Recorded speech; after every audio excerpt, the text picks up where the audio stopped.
They say building wealth is a marathon, and in the beginning it feels exactly like that. Slow, exhausting, and endless. You save, you sacrifice, and yet the numbers barely move. But something strange happens when you hit $100,000. It's as if the rules change. Suddenly your money starts doing the running for you. The pressure eases, the momentum builds, and what once felt impossible starts to feel inevitable. This isn't luck. It's not magic. It's math finally working in your favor. So why does wealth building get easier after $100,000? Let's break it down.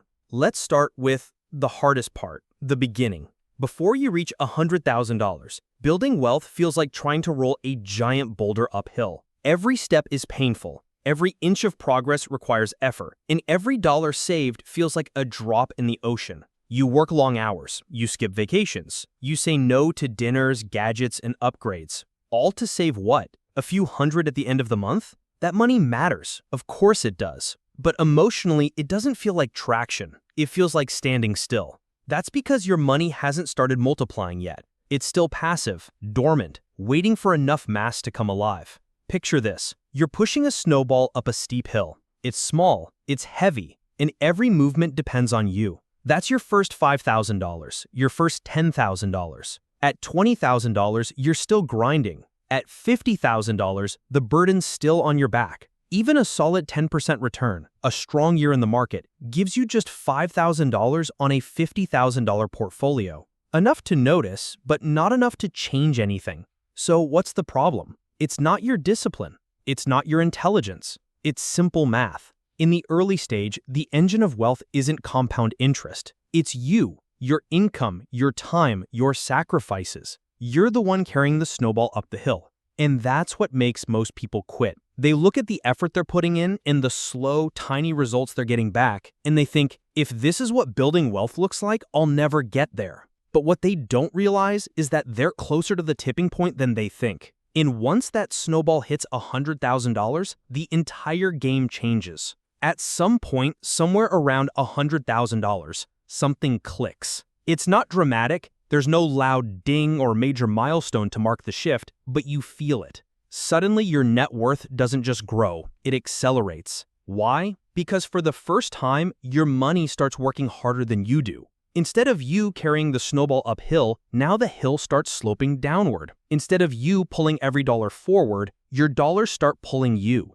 It's the moment when compound interest stops being theory and starts becoming real. A 10% return on $100,000 is $10,000. That's a full extra month's salary for many people. And it came from doing nothing. You didn't take on a second job. You didn't hustle harder. You just let your assets do their job. And the best part, that return gets reinvested. Now your new total of $110,000 compounds next year. The snowball grows faster, the momentum builds deeper, and suddenly you're not pushing anymore. You're steering. And here's where it gets even more powerful. When you reach six figures, something shifts inside you too. You start to see money differently, no longer just as a means of survival, but as a machine. One that, if managed well, produces more money automatically. Your mindset begins to shift from, how do I make more, to, how do I make what I already have work better? You stop thinking of money as the finish line and start seeing it as a force multiplier. And from this point forward, building wealth becomes less about effort and more about structure.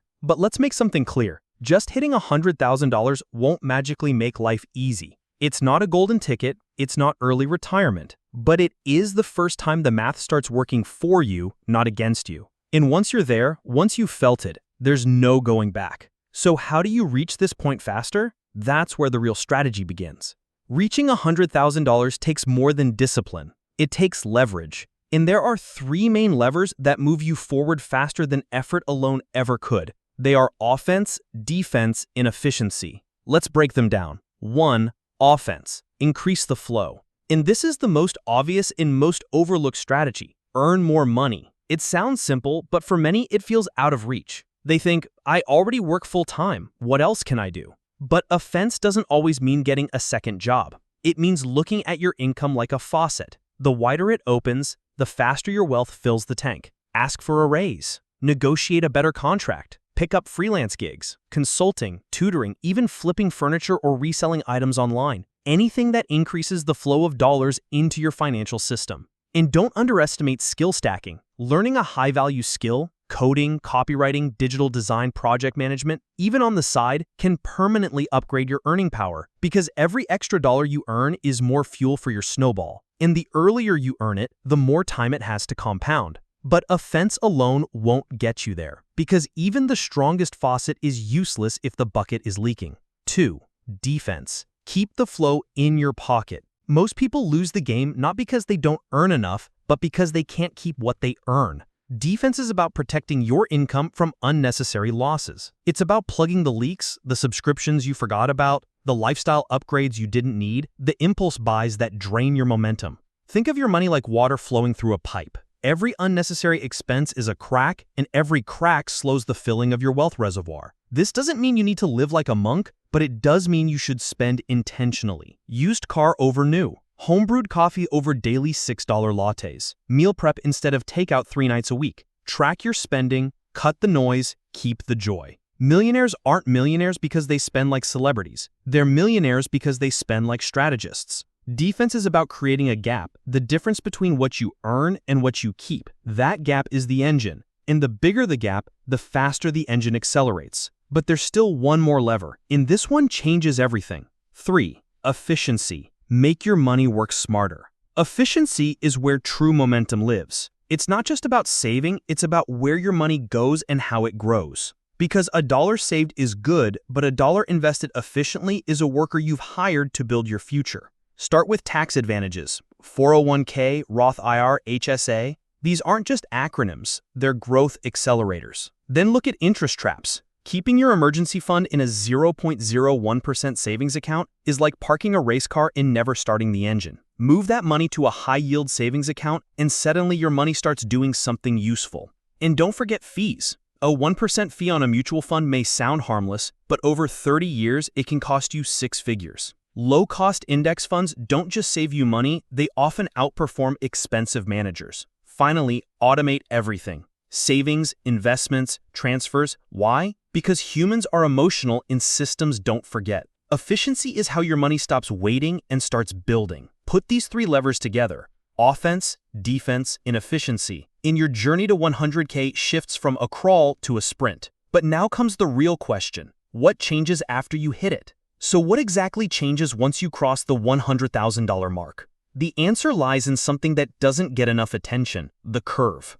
Before $100,000, the wealth curve is flat. Every $100 feels like a personal victory. Because it is. You're climbing with your hands. You're pushing the weight yourself. But once you hit 6 figures, the curve bends. Not sharply at first, but steadily. And then it begins to rise. Let's put that into perspective. At $10,000, a 10% return earns you $1,000. That's nice. Maybe a rent payment, a car repair. At $100,000, that same 10% gives you $10,000. And you didn't lift a finger. Now imagine $250,000. A 10% gain gives you $25,000, more than the average American's yearly take-home pay. You're no longer trading time for money. You're trading money for more money. And here's where compounding becomes exponential. Every return fuels the next. Every gain gets reinvested. Every new dollar enters the machine and builds on top of the last. Your dollars become tiny employees. They show up every day. They don't sleep. They don't ask for vacation. They just work.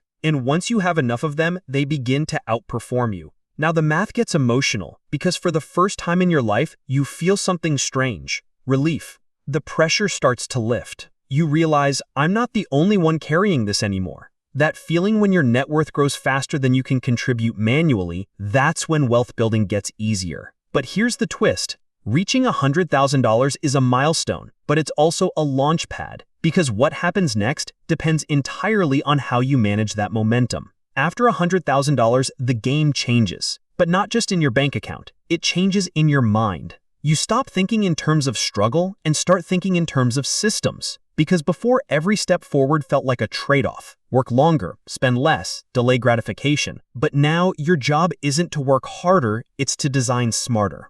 Instead of asking, what do I need to give up? You start asking, what system can I build that runs without me? You begin automating everything: transfers right after payday, auto investments into index funds, preset savings into emergency reserves, reoccurring debt payments to kill interest quietly in the background. Each of these becomes a gear in your wealth engine, and the less you have to think about them, the faster the machine runs. At this stage, wealth building becomes less about daily willpower and more about removing friction. You build guardrails, not restrictions. You create habits, not punishments. You stop trying to outrun bad spending and start eliminating the need for decision-making altogether. Because the truth is, systems don't get tired. They don't get emotional. They don't scroll through sales apps or justify impulse buys at checkout. They just work. Silently, consistently, reliably. And that's the real secret of the wealthy. They don't rely on willpower. They rely on architecture. The structure holds everything together. It protects momentum, it removes doubt, and it keeps the snowball rolling even when you're not looking.